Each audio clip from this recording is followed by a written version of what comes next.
Iran ও যুক্তরাষ্ট্রের দীর্ঘদিনের উত্তেজনাপূর্ণ সম্পর্ক নতুন করে আলোচনায় এসেছে। এবার সরাসরি যুক্তরাষ্ট্রের বিরুদ্ধে গুরুতর অভিযোগ তুলেছে তেহরান। ইরানের দাবি, ওয়াশিংটন গোপনে এমন এক পরিকল্পনা করছে যার লক্ষ্য দেশটিকে খণ্ডিত করা এবং বিশাল জ্বালানি সম্পদের উপর নিয়ন্ত্রণ প্রতিষ্ঠা করা।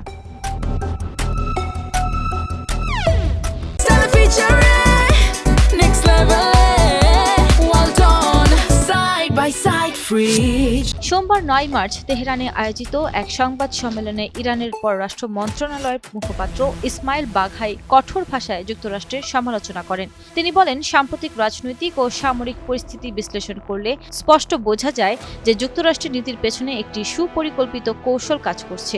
এই কৌশলের মূল উদ্দেশ্য হল ইরানের সার্বভৌমত্বকে দুর্বল করা এবং দেশটির বিপুল তেল ও প্রাকৃতিক সম্পদের উপর নিয়ন্ত্রণ প্রতিষ্ঠা করা।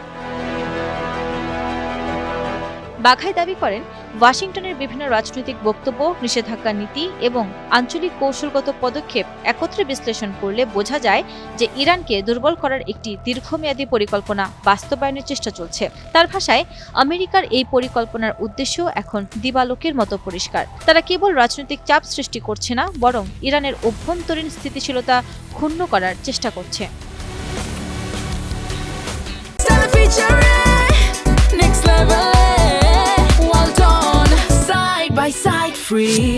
ইরানের এই কূটনৈতিক বার্তার মধ্যে কঠোর সতর্কতাও ছিল। মুখপাত্র স্পষ্টভাবে জানান, ইরানের ভূখণ্ড বিভক্ত করার বা দেশটির প্রাকৃতিক সম্পদ দখলের যে কোনো পরিকল্পনা কঠোরভাবে প্রতিহত করা হবে। তিনি বলেন, আমাদের সার্বভৌমত্ব ও আঞ্চলিক অখণ্ডতা রক্ষায় ইরান কখনোই আপোস করবে না।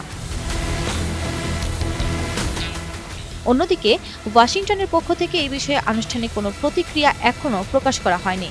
তবে আন্তর্জাতিক বিশ্লেষকরা মনে করছেন, আঞ্চলিক শক্তির ভারসাম্য, জ্বালানি রাজনীতি এবং নিরাপত্তা ইস্যু এসব বিষয়কে কেন্দ্র করেই তেহরান ও ওয়াশিংটনের দ্বন্দ্ব ভবিষ্যতেও অব্যাহত থাকতে পারে। বর্তমান পরিস্থিতিতে ইরান যুক্তরাষ্ট্র সম্পর্ক কোন দিকে মোড় নেবে তা এখনও স্পষ্ট নয়। তবে দুই দেশের সাম্প্রতিক বক্তব্য ইঙ্গিত দিচ্ছে যে মধ্যপ্রাচ্যের ভূ রাজনৈতিক উত্তেজনা আরও বাড়ার সম্ভাবনা উড়িয়ে দেওয়া যাচ্ছে না।